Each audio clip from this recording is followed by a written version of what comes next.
انضمام الحق نے chief selector بننے کے بعد افغانستان کے خلاف سیریز اور ایشیا کپ کے لیے پاکستانی اسکواڈ کا اعلان کر دیا ہے۔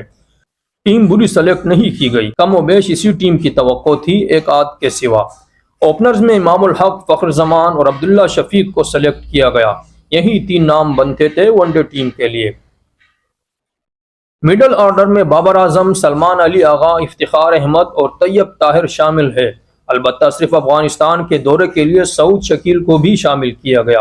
اس میں بابر اعظم اور افتخار پر کوئی اعتراض نہیں کر سکتا۔ افتخار مڈل آرڈر میں موجود اچھا پاور ہٹر ہے۔ سلمان آغا نے بھی تسلسل سے پرفارم کیا ہے، وہ پارٹ ٹائم آف اسپنر بھی ہے، جبکہ طیب طاہر نے بھی ایمرجنگ پلیئر ٹورنامنٹ میں بہت عمدہ کارکردگی دکھائی، فائنل میں شاندار سینچری بنائی۔ طیب طاہر کی کارکردگی پی ایس ایل میں بھی اچھی رہی، انہیں شامل کرنے کا فیصلہ بالکل درست ہے۔ البتہ سعود شکیل کو صرف دورہ افغانستان کھلانے کی کیا منطق ہے؟ وہ اسپنرز کو اچھا کھیلتے ہیں، شاید اس لیے۔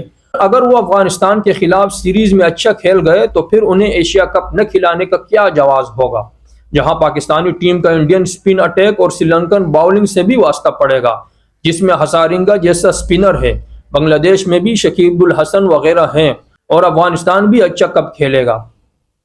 سعود شکیل اسپنرز کو اچھا کھیلتے ہیں، انہیں مگر نمبر 5 کی جگہ نمبر 4 پر کھلانا چاہیے۔ ان کا سٹرائک ریٹ چیک کرنا ہوگا کہ وہ بڑے شاٹس بھی اچھا کھیل پاتے ہیں یا نہیں۔ ورلڈ کپ میں بہت اچھے اسپنرز آ رہے ہیں، ایسے میں ایک اچھا لیفٹ ہینڈڈ مڈل آرڈر بلے باز ضروری ہے جو اسپنرز کو اچھا کھیلتا ہو، خاص کر کھبے یا لیگ اسپنرز کو، جن پر بابر قدرے کمزور ہے۔ دیکھیں، ممکن ہے موقع ملنے پر سعود شکیل افغانستان کے خلاف غیر معمولی کارکردگی کر دکھائے۔ وکٹ کیپرز کے طور پر رضوان کے ساتھ حارث ہے، اسپن باؤلر میں شاداب خان، محمد نواز اور اسامہ میر شامل ہیں۔ فاسٹ باؤلنگ اٹیک وہی توقع کے مطابق شاہین، نسیم، حارث رؤف، وسیم جونیئرز۔ البتہ آل راؤنڈر کیٹیگری میں فہیم اشرف کو شامل کیا گیا ہے، جنہوں نے آخری میچ 2 سال پہلے کھیلا تھا۔ حارث کا جو بیٹنگ سٹائل ہے، اس میں اس کی ون ڈے ٹیم میں آسانی سے جگہ نہیں بنتی۔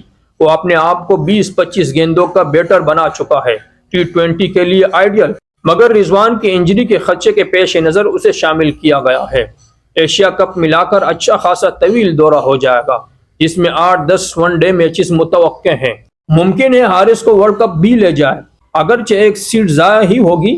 اس کی جگہ بہتر ہے کسی ایسے کھلاڑی کو لے جائے جو کھیل سکے، جیسے سعود شکیل یا پھر ابرار احمد جیسا اسپنر۔ میری رائے میں آل راؤنڈر کے طور پر فہیم اشرف پر سوال اٹھتا ہے۔ فہیم اشرف کی دراصل باؤلنگ اب کمزور ہو گئی ہے، سپیڈ بھی کم ہو گئی ہے، وہ آسانی سے پٹ جاتا ہے۔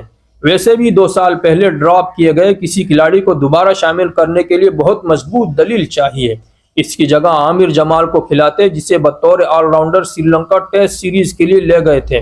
اس نے ڈومیسٹک میں عمدہ کارکردگی دکھائی اور خاصی وکٹیں لی ہیں۔ وہ اسپیشلسٹ فاسٹ باؤلر ہے اور میرٹ پر بطور باؤلر ٹیم کا حصہ بنتا ہے۔ آخری اوورز میں اچھے یارکرز بھی کرا سکتا ہے، جبکہ وہ بیٹنگ بھی کر سکتا ہے۔ فہیم اشرف بطور باؤلر ٹیم کا ممبر نہیں بن سکتا، جبکہ وہ بطور بلے باز بھی ٹیم کا ممبر نہیں بن سکتا۔ ایسا کھلاڑی جینون آل راؤنڈر نہیں ہو سکتا۔ فہیم البتہ تجربہ کار ہے اور پی ایس ایل میں کئی میچز نے آخر تک پھیر کر جتوائے یا بہت قریب لے گیا۔ یہ صلاحیت اس میں ہے، بڑے شاٹس بھی کھیل سکتا ہے۔ میرا ایک نقطہ یہ ہے کہ ہمارے اسپنر عام یا ایوریج ہے۔ شاداب T20 میں گزارا کر جاتا ہے، ون ڈے کے لیے اسے اپنی باؤلنگ میں مزید ورائٹی اور بہتری لانا ہوگی۔ نواز بھی سب کے سامنے ہے، جبکہ اسامہ ون ڈے میچز مسلسل کھیل رہا ہے، کارکردگی بھی بری نہیں۔ پاکستان کو ایک اچھے خاصے مسٹری اسپنر کی ضرورت ہے، جو اپنی ورائٹی سے مخالف کو پریشان کر سکے اور درمیانی اوورز میں وکٹیں لے سکیں۔ اس وقت ابرار احمد ایسا اسپنر ہے، بدقسمتی سے ہم نے اسے واٹ بال کرکٹ میں زیادہ آزمایا نہیں۔ اسلام آباد یونائٹڈ نے اسے پہلے 6 اوورز میں استعمال کیا تو اچھی کارکردگی دکھائی۔ افسوس کہ اسے قومی ٹیم میں شامل نہیں کیا گیا۔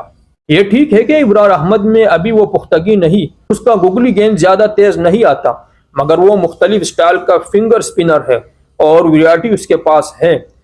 اسے اگر پچھلے 1 سال میں مسلسل ون ڈے کھلائے جاتے تو اس میں اعتماد بھی زیادہ آ جاتا اور باؤلنگ بھی میں پختگی بڑھتی۔ پاکستان نے پچھلے کئی برسوں میں کوئی بہت اچھا اسپنر متعارف نہیں کرایا۔